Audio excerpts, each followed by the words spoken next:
horror. It's one of my favorite genres of literature, YouTube content, movie, and video game. Best of all, the horror genre has many different game types that each contain some of the best experiences that gaming has to offer. You know what that means. It's time for me to be the man to count down the top 10 horror video games of all time. So, I need you to round up all of your healing items, hoard all of your ammo, and by all means, if you disagree with my list or have a game that you think that I should have included, by all means, let me know in the comments section. But I can't really imagine anybody ever disagreeing with me on the internet. That's just silly. Anyway, let's get started. Number 10. It would be an absolute travesty to talk about the best horror games of all time without mentioning quite possibly the most important entry in the survival horror genre, Clock Tower. I can tell you that personally, before even playing the game, the name itself alone filled me with dread and terror because, as a gamer, I have already had a lot of experience with clock towers. Oh my god, what the fuck is this shit? Alien Isolation? Outlast? Amnesia: The Dark Descent? Arguably none of these games would exist if it was not for this super influential game where you are tasked with playing as Orphan Jennifer and struggling for survival in this giant spooky building, running away from the scariest man ever, the Scissor Man. And yes, he is called that because he carries around an obnoxiously large pair of garden shears. That sounds like something really fun to run into at night. While some of the elements of the gameplay of Clock Tower have not aged particularly well, I still have to give this game tons of points because for not only being the grandfather of survival horror, it's also just as scary as it is important to the world of horror gaming. For fans of the genre, this is a must-play.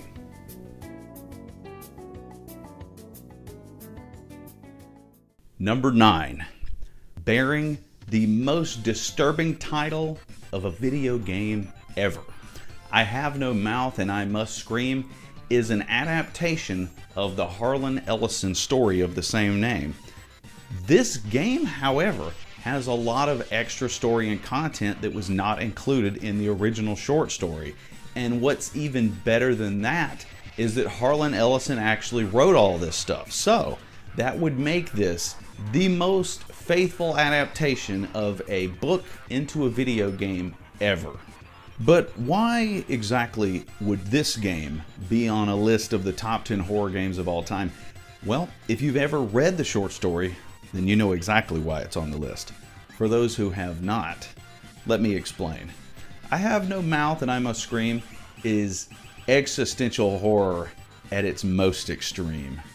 It is a story of 5 people being kept alive by a malicious AI that has destroyed all of humanity. They have been kept alive for the last 109 years just so the computer can torture them endlessly. Isn't that pleasant? Existential horror is a type of horror you don't see very often in video games. And I Have No Mouth and I Must Scream has one of the most effective uses of this type of horror that I've ever seen in gaming. However, on top of that, the game also has lots of other types of horror, which sometimes even includes real-world atrocities. So I'm going to go ahead and give you this warning right now. This game is not for the faint of heart. If you are upset or disturbed easily, you want to stay far, far away from this game. It gets very intense. The only real drawback I think that this game has is that for some reason, developer Cyberdreams liked making point-and-click adventure puzzle games that sometimes could be almost impossible to solve without a strategy guide, and this is definitely one of those situations. However, if you do want to experience the game with a strategy guide, I think it's totally worth it. And best of all, they actually have this game on Steam right now for a pretty reasonable price. Check it out, if you dare.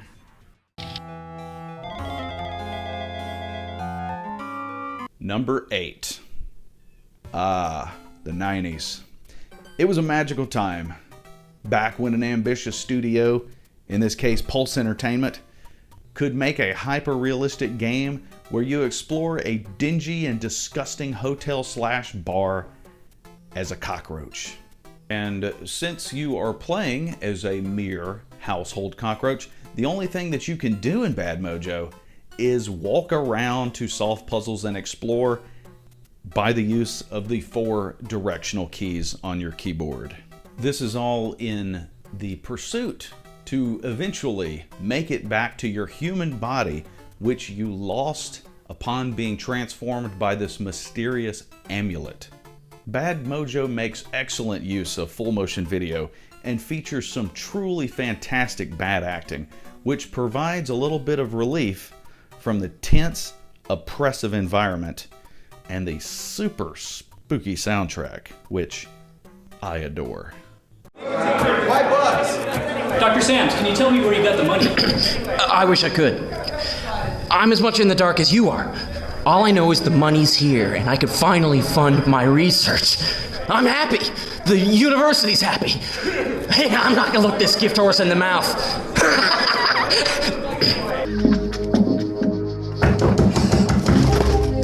Who is it? Who do you think it is, sweetheart? Your fairy godmother? Open up, Sans. I know you're in there. You got some nerve coming up here at this hour, Eddie. Where's my freaking rent, Sams? You'll get the rent in the morning. Your rent's 3 days late. I'll take it now. Don't push me, old man. I said you'll get it in the morning. The ultra-realistic images in Bad Mojo can make this game quite terrifying and horrific. I highly recommend that if you are weak of stomach, you should stay away from this game. And if you are afraid of bugs and or rats, this is probably going to be the scariest game you've ever played in your life.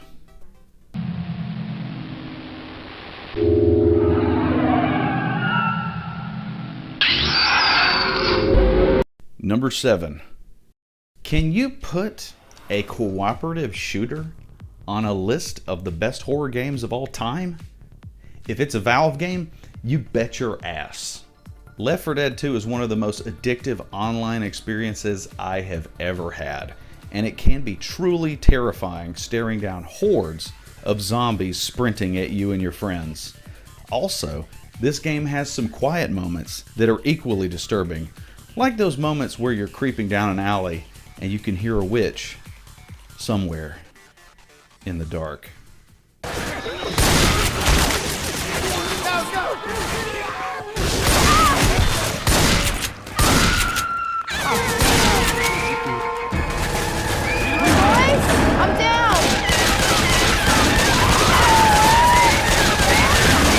Number 6. There is no reality where I can do a list of the top 10 horror games of all time and not include an entry from the Castlevania series. And since that is the case, I felt it very necessary to include what I consider the best one and the one that I play the most, Symphony of the Night. Before 1997, every Castlevania game had a few things in common. They were all linear, they all appeared on Nintendo consoles, and they were all insanely difficult. But that all changed when this very eccentric man with the cowboy hat said, "What if we take Castlevania and slather it in a nice hot, thick layer of Metroid?"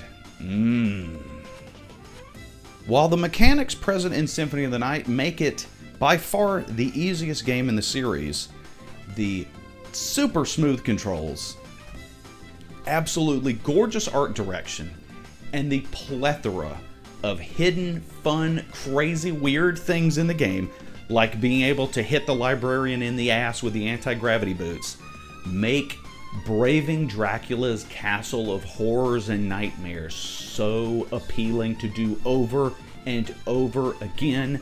It has been almost 30 years, and I'm still loving this game. Number 5. Would you believe that one of the scariest video games of all time was actually published by Nintendo? I am, of course, referring to the classic Super Mario Possession. Woohoo! That is a joke. I am actually referring to The Legend of Zelda Triforce of the Dead. I'm sorry, that is also a joke. What I'm actually talking about is Eternal Darkness, Sanity's Requiem.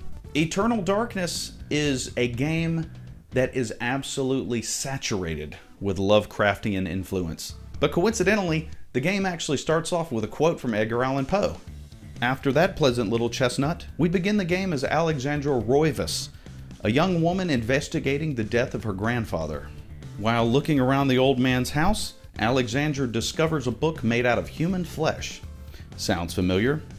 And with her, we go on a journey that spans not only multiple characters, but over 2,000 years of time.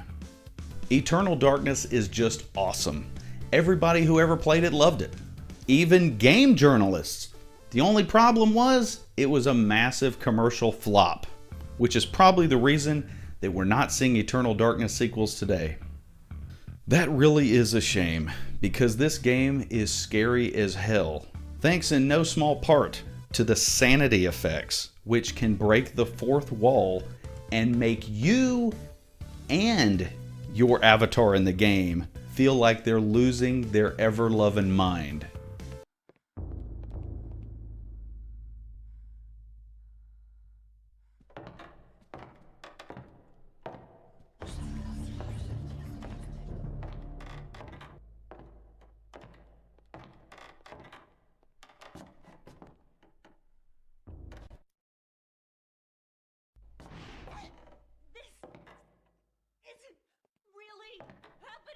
I've got to add that the music and sound design in Eternal Darkness is equally as nerve-wracking. This game is a masterpiece. If you have any means to play it, do so. Rent it at your local Blockbuster. Blockbuster Video. Wow, what a difference.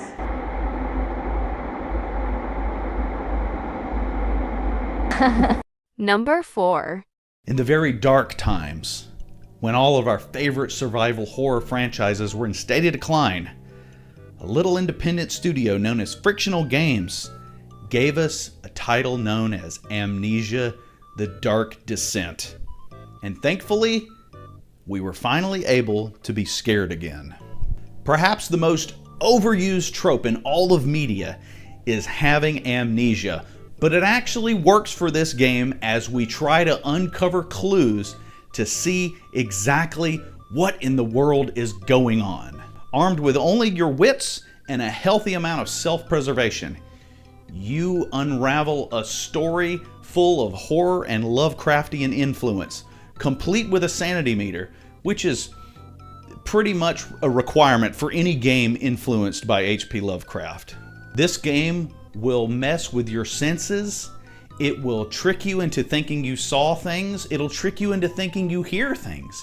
And you will become so paranoid in the darkness that you may actually have to pause the game at times just to get your bearings. Not too bad for an independent title.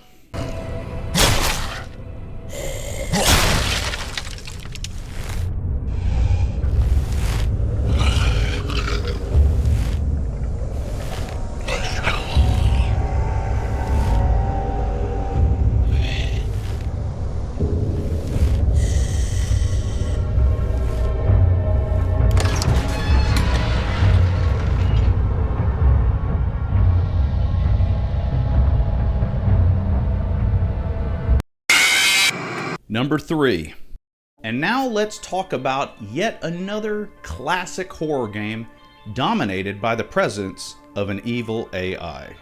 Despite that one similarity to I Have No Mouth and I Must Scream, there is a reason that System Shock 2 is so much higher than that game on the list. System Shock 2 is not only infinitely more fun to play, thanks in no small part to the awesome RPG skill trees, it's also widely considered to be one of the greatest and most influential video games of all time.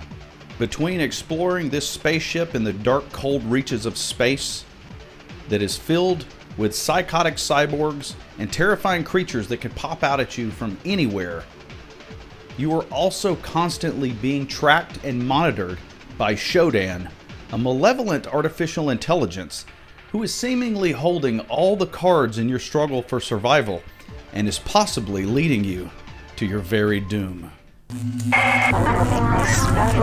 My creation has run rampant. I demand their extermination. I have no choice but to destroy this starship. Number 2. Let's be realistic. We all knew that at least one Resident Evil game was definitely going to appear on this list.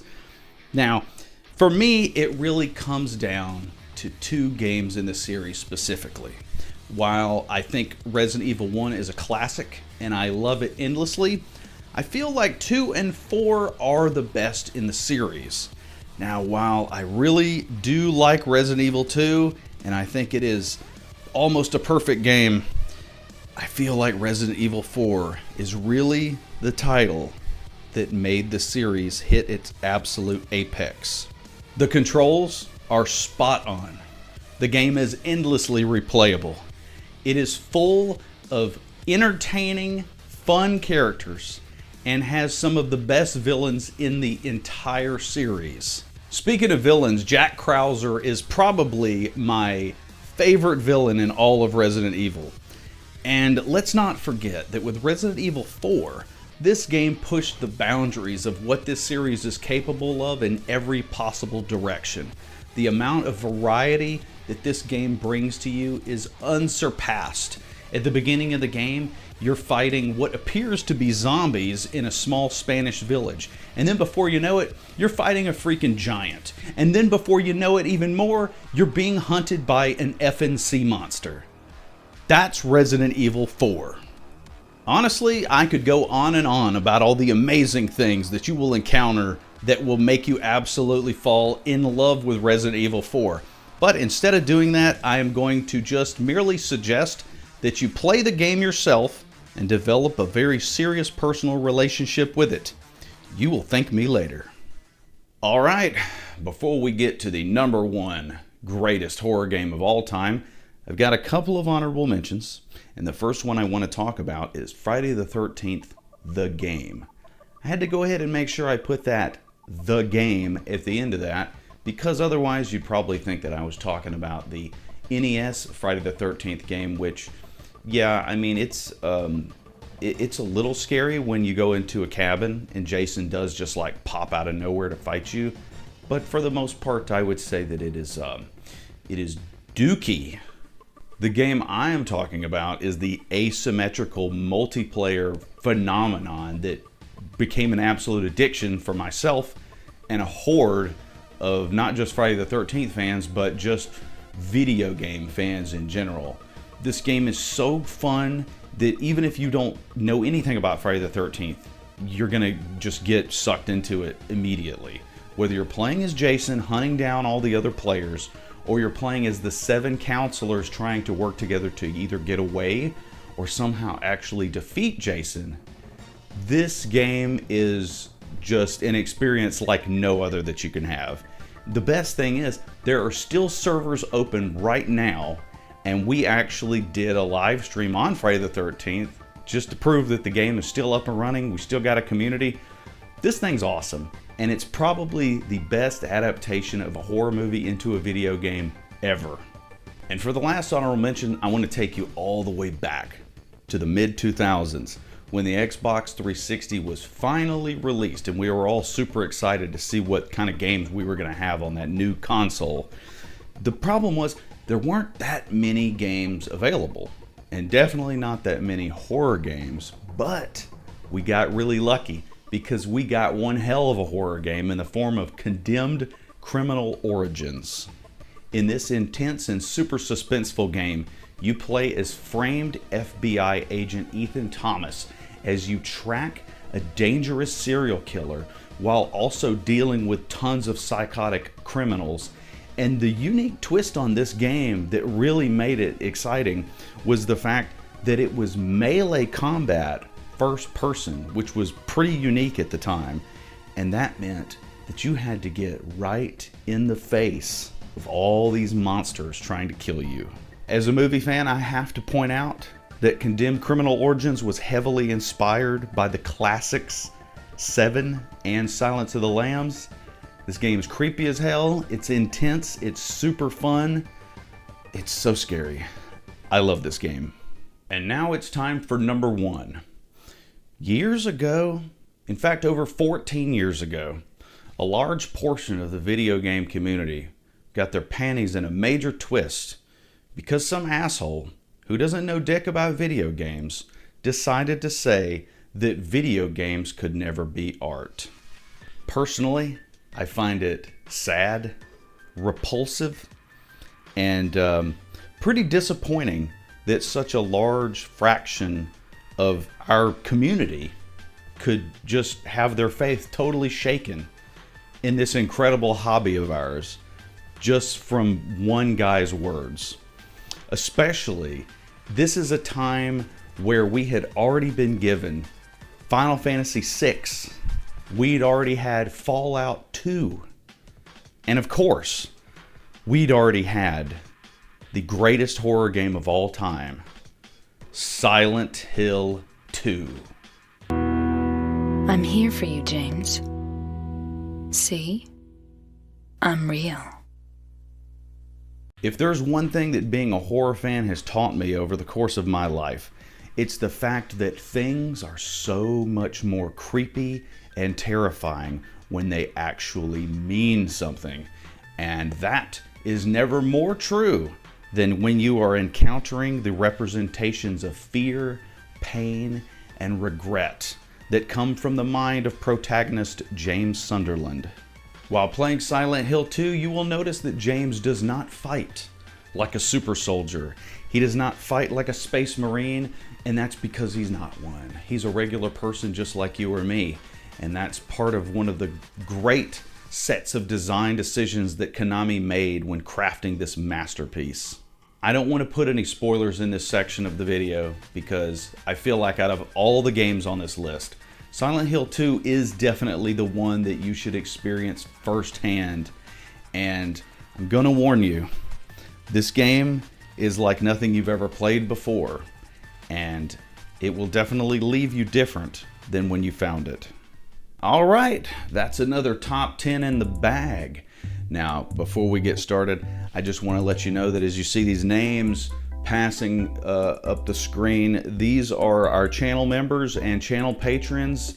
This is everybody who has become a channel member, sent super chats, super thanks, and is a member on Patreon. And if you want to be a part of that, we have links in the description of the video. We also have links on the channel homepage. And I would just like to say also, I'm sorry it's taken me so long to get this video up, but in the meantime, since the last Elden Ring video, I actually started a whole nother channel, and we've been doing movie reviews on there, and I don't really know how that's going to work out, but you know, we're just going to play it by ear and see what happens.